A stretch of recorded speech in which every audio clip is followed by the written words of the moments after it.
Hi friends, ಎಲ್ಲರಿಗೂ ನಮಸ್ಕಾರ. ಮೊದಲ ಅಡುಗೆ ಚಾನಲ್ಗೆ ಸ್ವಾಗತ. ಇವತ್ತಿನ ರೆಸಿಪಿ ಬಂದು ಸಬ್ಬಕ್ಕಿ ಮತ್ತು ಹೆಸರುಬೇಳೆ ಬಳಸಿ ತುಂಬಾ ಟೇಸ್ಟಿಯಾಗಿರುವಂತಹ ಪಾಯಸ ಮಾಡ್ತಾಯಿದ್ದೀನಿ. ಟೇಸ್ಟ್ ಮಾತ್ರ ಅದ್ಭುತವಾಗಿದೆ.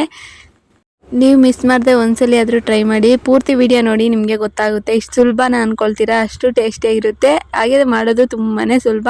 ಇನ್ನೇನಕ್ಕೆ ತಡ, ಬನ್ನಿ ಯಾವ ಥರ ಮಾಡೋದು ಅಂತ ತೋರಿಸ್ಕೊಡ್ತೀನಿ. ನೋಡಿ, ನಮ್ಮ ಯಜಮಾನ್ರು ತಿಂದು ಹೇಳ್ತಾ ಇದ್ದಾರೆ ಚೆನ್ನಾಗಿದೆ ಅಂತ.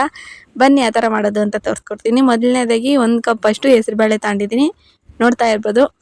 ನಂತರ ಅದನ್ನು ಚೆನ್ನಾಗಿ 1-2 ಸಲ ಆದರೂ ತೊಳ್ಕೊಳ್ಳಿ. ಡಸ್ಟ್ ಎಲ್ಲ ಇರುತ್ತಲ್ಲ, ಹಾಗಾಗಿನ ಹೆಸರುಬೇಳೆ ತೊಳೆದಾಗಿ ಹಾಗೆ ಮಾಡ್ತಾರೆ ಕೆಲವರು. ಅದು ಸ್ವಲ್ಪ ಡಸ್ಟ್ ಎಲ್ಲ ಇರುತ್ತೆ, ಹಾಗಾಗಿ ತೊಳೆದ್ರೇ ಚೆನ್ನಾಗಿರುತ್ತೆ, ತಿನ್ನೋದಕ್ಕೂ ಚೆನ್ನಾಗಿರುತ್ತೆ. ಹಾಗಾಗಿ ನೋಡ್ತಾ ಇರ್ಬೋದು.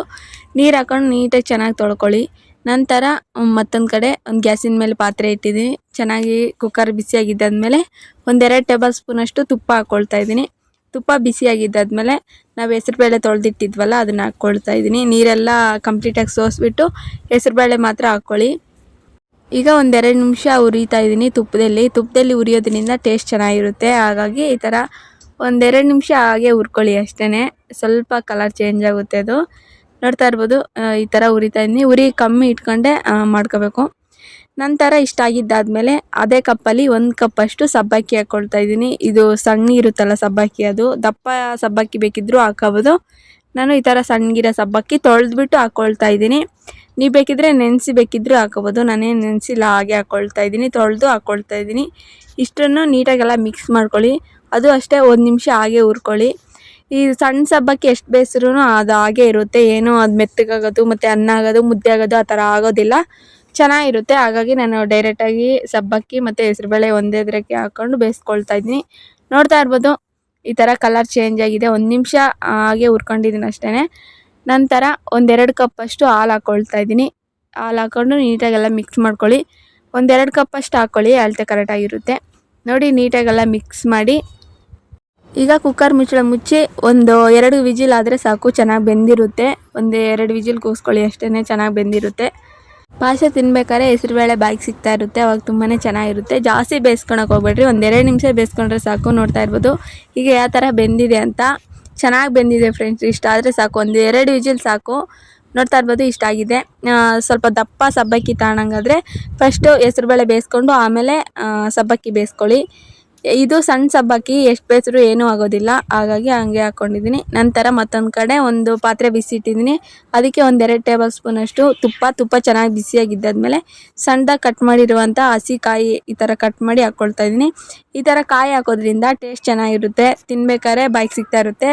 ಟೇಸ್ಟ್ ಮಾತ್ರ ಅದ್ಭುತವಾಗಿರುತ್ತೆ, ಹಾಗಾಗಿ ಹಾಕ್ಕೊಳ್ತಾ ಇದ್ದೀನಿ. ನೋಡ್ತಾ ಇರ್ಬೋದು, ಈಗ ಕಲರ್ ಚೇಂಜ್ ಆಗೋವರೆಗೂ ಚೆನ್ನಾಗಿ ಹುರ್ಕೊಳ್ಳಿ. ಕಮ್ಮಿ ಉರಿಟ್ಟೆ ಹುರ್ಕೋಬೇಕು, ಜಾಸ್ತಿ ಉರಿಟ್ರೆ ಅದು ಕಲರ್ ಚೇಂಜ್ ಆಗುತ್ತೆ, ಚೆನ್ನಾಗಿರೋದಿಲ್ಲ. ಹಾಗೆ ಯಾರಾದರೂ ನಮ್ಮ ಚಾನಲ್ ಹೊಸ ನೋಡ್ತಿದ್ರೆ ಪ್ಲೀಸ್ ಸಬ್ಸ್ಕ್ರೈಬ್ ಮಾಡ್ಕೊಳ್ಳಿ ಫ್ರೆಂಡ್ಸ್. ಹಾಗೆ ಪಕ್ಕದಲ್ಲಿರುವ ಬೆಲ್ ಐಕನ್ನ ಕ್ಲಿಕ್ ಮಾಡಿ ಆಲ್ ಅಂತ ಆಪ್ಷನ್ ಕೊಡಿ. ಈ ರೆಸಿಪಿ ನಿಮ್ಗೆ ಇಷ್ಟ ಆದರೆ ಪ್ಲೀಸ್ ಒಂದು ಲೈಕ್ ಮಾಡಿ. ನೀವು ಕೊಡೋ ಒಂದು ಸಬ್ಸ್ಕ್ರೈಬರು, ಒಂದು ಲೈಕಿಂದ ಇನ್ನೂ ಸಾಕಷ್ಟು ವೀಡಿಯೋಸ್ ಮಾಡೋದಕ್ಕೆ ನಮ್ಗೆ ಅನುಕೂಲ ಆಗುತ್ತೆ. ಹಾಗಾಗಿನೇ ಈಗ ಗೋಡಂಬಿ ಹಾಕ್ಕೊಳ್ತಾ ಇದ್ದೀನಿ. ಈ ಥರ ಕಟ್ ಮಾಡಿ ಹಾಕ್ಕೊಳ್ತಾ ಇದ್ದೀನಿ. ನೀವು ಹಾಗೆ ಬೇಕಿದ್ದರೂ ಹಾಕ್ಕೊಂಡು ಸ್ವಲ್ಪ ಫ್ರೈ ಮಾಡ್ಕೊಳ್ಳಿ. ನೋಡ್ತಾ ಇರ್ಬೋದು, ಈ ಥರ ಕಲರ್ ಚೇಂಜ್ ಆಗಿದ್ದಾದ್ಮೇಲೆ ಗೋಡಂಬಿ ಹಾಕ್ಕೊಳ್ಳಿ.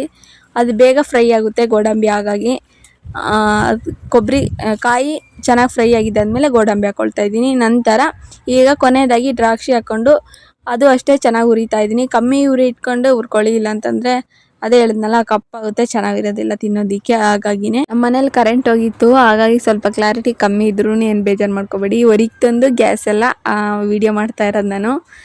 ನೋಡ್ತಾ ಇರ್ಬೋದು, ಆಗಲೇ ಬೇಯಿಸಿಟ್ಟಿದ್ನಲ್ಲ ಸಬ್ಬಕ್ಕಿ ಮತ್ತು ಹೆಸರುಬೇಳೆನ, ಅದನ್ನು ಹಾಕ್ಕೊಂಡು ನೀಟಾಗೆಲ್ಲ ಮಿಕ್ಸ್ ಮಾಡ್ಕೊಳ್ತಾ ಇದ್ದೀನಿ, ಎಲ್ಲ ಹೊಂದ್ಕೊಳ್ಳೋ ಥರ. ನೀವು ಇನ್ನು ಸ್ವಲ್ಪ ಜಾಸ್ತಿ ಗಟ್ಟಿ ಅನ್ನಿಸಿದ್ರೆ ಹಾಲು ಬೇಕಿದ್ದರೂ ಹಾಕೋಬೋದು. ಹಾಲು ಬೇಕಿದ್ದರೂ ನೀರು ಬೇಕಿದ್ದರೂ ಏನಾದರೂ ಹಾಕಿ ನೀಟಾಗೆಲ್ಲ ಮಿಕ್ಸ್ ಮಾಡ್ಕೊಳ್ಳಿ. ನಾನು ಇನ್ನು ಸ್ವಲ್ಪ ನೀರು ಹಾಕ್ಬಿಟ್ಟು ಮಿಕ್ಸ್ ಮಾಡ್ತಾಯಿದ್ದೀನಿ. ನೋಡ್ತಾ ಇರ್ಬೋದು, ಈ ಹದ ಇದೆ, ಇಷ್ಟ ಆದರೆ ಸಾಕಾಗುತ್ತೆ. ಜಾಸ್ತಿ ತೆಳ್ಳು ಮಾಡ್ಕೊಳಕ್ಕೆ ಹೋಗ್ಬೇಡ್ರಿ, ಯಾಕಂತಂದರೆ ನಾವು ಬೆಲ್ಲ ಅದು ಕರಗಿಸಿ ಸೋಸಿ ಹಾಕ್ಕೊಳ್ತೀವಲ್ಲ, ಹಾಗಾಗಿ ಸರಿ ಹೋಗುತ್ತೆ ಅಳ್ತೇನೆ.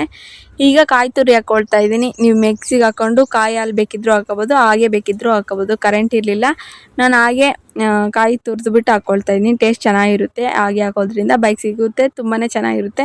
ಈಗ ಸ್ವಲ್ಪ ಏಲಕ್ಕಿ ಪುಡಿ ಹಾಕ್ಕೊಂಡು ನೀಟಾಗೆಲ್ಲ ಹೊಂದ್ಕೊಳ್ಳೋ ಥರ ಮಿಕ್ಸ್ ಮಾಡ್ತಾಯಿದ್ದೀನಿ. ನೋಡ್ತಾ ಇರ್ಬೋದು, ಈ ಥರ ನೀಟಾಗಿ ಮಿಕ್ಸ್ ಮಾಡ್ಕೊಳ್ಳಿ. ಇನ್ನು ಸ್ವಲ್ಪ ಬೇಕಿದ್ದರೆ ಹಾಲು ಹಾಕ್ಕೊಳ್ಳಿ. ಉರಿ ಸಣ್ಣಗಿಟ್ಟೆ ಬೇಯಿಸ್ಕೊಳ್ಳಿ, ಇಲ್ಲಾಂತಂದರೆ ತಳೆ ಹಿಡಿಯುತ್ತೆ. ಸಬ್ಬಕ್ಕಿ ಮತ್ತು ಹೆಸರುಬೇಳೆ ಹಾಕಿರೋದ್ರಿಂದ ತಳೆ ಹಿಡಿಯೋ ಚಾನ್ಸ್ ಇರುತ್ತೆ, ಹಾಗಾಗಿನೇ ಉರಿ ಸ್ವಲ್ಪ ಕಡಿಮೆ ಇಟ್ಟು ಬೇಯಿಸ್ಕೋಬೇಕು. ನೋಡ್ತಾ ಇರ್ಬೋದು ಎಷ್ಟು ಬೇಯಿಸ್ರೂ ಸಬ್ಬಕ್ಕಿ ಯಾವ ಥರ ಇರೋದು ಅದೇ ಥರನೇ ಇದೆ. ಸಾಫ್ಟಾಗಿ ಆಗಿರುತ್ತೆ, ಆದರೆ ಏನು ಕದ್ರೋಗೋದಿಲ್ಲ ಅದೇನೋ. ನೋಡಿ ಹೆಸರುಬೇಳೆನೂ ಅಷ್ಟೇ ಚೆನ್ನಾಗಿ ಬೆಂದಿದೆ. ಇಷ್ಟ ಆದರೆ ಸಾಕು.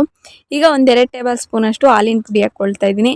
ಇಷ್ಟ ಇದ್ದರೆ ಹಾಕ್ಕೊಳ್ಳಿ, ಇಲ್ಲ ಅಂತಂದರೆ ಸ್ಕಿಪ್ ಮಾಡಿ, ಏನು ತೊಂದರೆ ಇಲ್ಲ. ಹಾಕ್ಲೇಬೇಕು ಅನ್ನೋದಿಲ್ಲ, ಏನಿಲ್ಲ. ನಮ್ಮ ಮನೇಲಿ ಇತ್ತು ಹಾಗಾಗಿ ಹಾಕ್ಕೊಳ್ತಾ ಇದ್ದೀನಿ. 1-2 ಟೇಬಲ್ ಸ್ಪೂನ್ ಅಷ್ಟು ಹಾಕಿ ನೀಟಾಗೆಲ್ಲ ಹೊಂದ್ಕೊಳ್ಳೋ ಥರ ಮಿಕ್ಸ್ ಮಾಡ್ಕೋಬೇಕು. ನೋಡ್ತಾ ಇರ್ಬೋದು ಈ ಥರ ಮಿಕ್ಸ್ ಮಾಡ್ತಾ ಇದ್ದೀನಿ. ಇಷ್ಟ ಆಗಿದೆ. ನಂತರ ಅದೇ ಕಪ್ಪಲ್ಲಿ 1 ಕಪ್ ಅಷ್ಟು ಬೆಲ್ಲ ತಗೊಂಡು, ಬೆಲ್ಲ ಅದರೊಳಗೆ 1-2 ಕಪ್ ಅಷ್ಟು ನೀರು ಹಾಕಿ ಕರಗಿಸಿ ಸೋಸಿ ಹಾಕ್ಕೊಳ್ತಾ ಇದ್ದೀನಿ. ಕಡ್ಡಿ ಕಸ ಏನಾದರೂ ಇರುತ್ತೆ ಅಂತ ಕರಗಿಸ್ಬಿಟ್ಟು ಸೋಸಿ ಹಾಕ್ಕೊಳ್ತಾ ಇದ್ದೀನಿ. ನಿಮಗೆ ಸಿಹಿಗೆ ತಕ್ಕಷ್ಟು ಎಷ್ಟು ಬೇಕೋ ಅಷ್ಟು ನೋಡ್ಕೊಂಡು ಹಾಕ್ಕೊಳ್ಳಿ. ಬೆಲ್ಲ ಇಷ್ಟ ಇಲ್ಲ ಅನ್ನೋರು ಸಕ್ಕರೆ ಬೇಕಿದ್ದರೂ ಹಾಕೋಬೋದು. ಬೆಲ್ಲ ಹಾಕೋದ್ರಿಂದ ಟೇಸ್ಟ್ ಚೆನ್ನಾಗಿರುತ್ತೆ ಅಂತ ನಾನು ಬೆಲ್ಲ ಹಾಕ್ಕೊಳ್ತಾ ಇದ್ದೀನಿ. ನೋಡ್ತಾ ಇರ್ಬೋದು ಹಾಕ್ಬಿಟ್ಟು ಇವಾಗ ನೀಟಾಗೆಲ್ಲ ಮಿಕ್ಸ್ ಆಗೋ ಥರ ಮಿಕ್ಸ್ ಮಾಡ್ಕೋಬೇಕು. ಉರಿ ಕಮ್ಮಿ ಇಟ್ಟೇ ಮಾಡ್ಕೊಳ್ಳಿ. ಈಗ ನೀಟಾಗೆಲ್ಲ ಮಿಕ್ಸ್ ಮಾಡಿ ಚೆನ್ನಾಗಿ ಕುದಿ ಬರಬೇಕು. ಒಂದು ಕುದಿ ಬಂದಿದ ತಕ್ಷಣ ಗ್ಯಾಸ್ ಆಫ್ ಮಾಡ್ಕೊಂಬಿಡಿ ಅಷ್ಟೇ. ಸ್ವಲ್ಪ ಗಟ್ಟಿ ಏನಾದರೂ ಅನ್ನಿಸ್ರೆ ನಿಮಗೆ ಹಾಲು ಕಾಯಿಸ್ಬಿಟ್ಟು ಹಾಕ್ಕೊಳ್ಳಿ. ನಂತರ ಸ್ವಲ್ಪ ತಣ್ಣಗಾಗಿದ್ದಾದ್ಮೇಲೆ ತಿನ್ನಿ, ತುಂಬಾ ಚೆನ್ನಾಗಿರುತ್ತೆ. ಟೇಸ್ಟ್ ಮಾತ್ರ ನೀವು ಮರೆಯೋದೇ ಇಲ್ಲ, ಆ ಥರ ಟೇಸ್ಟ್ ಇರುತ್ತೆ. ನೋಡ್ತಾ ಇರ್ಬೋದು ತುಂಬಾ ಟೇಸ್ಟಿಯಾಗಿ ಬಂದಿದೆ. ನೀವು ಮನೇಲಿ ಮಾಡಿ ಹೇಗಿತ್ತು ಅಂತ ಮರೀದೆ ಕಮೆಂಟ್ ಮಾಡಿ. ಹಾಗೆ ಯಾರಾದರೂ ನಮ್ಮ ಚಾನಲ್ ಹೊಸ್ತಾ ನೋಡ್ತಿದ್ರೆ ಪ್ಲೀಸ್ ಸಬ್ಸ್ಕ್ರೈಬ್ ಮಾಡ್ಕೊಳ್ಳಿ ಫ್ರೆಂಡ್ಸ್. ಈ ರೆಸಿಪಿ ನಿಮ್ಗೆಲ್ಲರಿಗೂ ಇಷ್ಟ ಆಗಿದೆ ಅಂತ ಭಾವಿಸ್ತಾ ಇದ್ದೀನಿ. ನಾಳೆ ಮತ್ತೊಂದು ವಿಡಿಯೋ ಜೊತೆ ಸಿಗೋಣ ಫ್ರೆಂಡ್ಸ್. ಬಾಯ್.